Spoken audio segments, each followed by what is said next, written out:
General Services Administration Administrator Emily Murphy on Tuesday gave President-elect Joe Biden's team approval to begin the formal transition process, 16 days after he clinched the presidency. The green light came as President Donald Trump said he recommended the move, despite Murphy's insistence that she acted independently and was never pressured by the White House. "I believe we will prevail. Nevertheless, in the best interest of our country, I am recommending that Emily and her team do what needs to be done with regard to initial protocols, and have told my team to do the same," he tweeted shortly after GSA released its letter to the Biden team. Murphy's letter to Biden acknowledging his victory unlocks more than $7 million for Biden's team and allows his top advisors to begin outreach to counterparts with every federal agency preparing for the transfer of power. Biden and his aides had warned that the delay could endanger the lives of Americans amid the coronavirus pandemic. In her message to the Biden team, Murphy defended her position and said she made her decision independently, even as Trump took to Twitter to thank her for her stance and take credit for her decision to move the process forward. "I have dedicated much of my adult life to public service, and I have always strived to do what is right. Please know that I came to my decision independently, based on the law and available facts.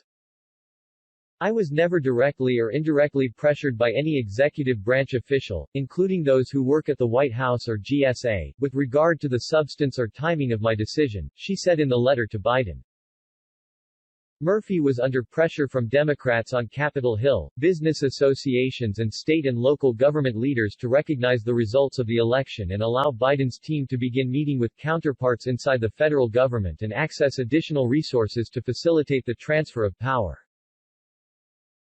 Several House committees demanded a briefing from Murphy to explain her refusal to acknowledge Biden's victory and threatened to hold a hearing with her when the agency declined to make her available by Monday, the deadline imposed by lawmakers.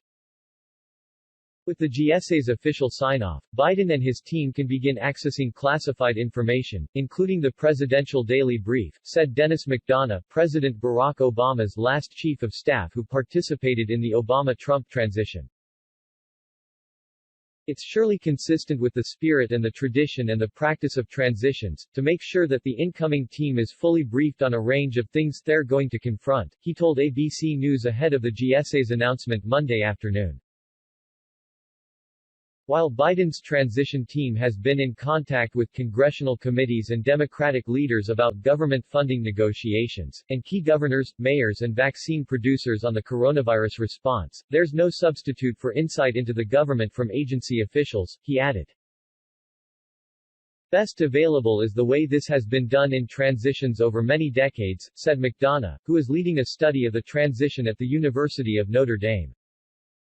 Biden transition official Johannes Abraham also reacted to the news, calling the decision a needed step to begin tackling the challenges facing our nation, including getting the pandemic under control and our economy back on track. In the days ahead, transition officials will begin meeting with federal officials to discuss the pandemic response, have a full accounting of our national security interests and gain complete understanding of the Trump administration's efforts to hollow out government agencies.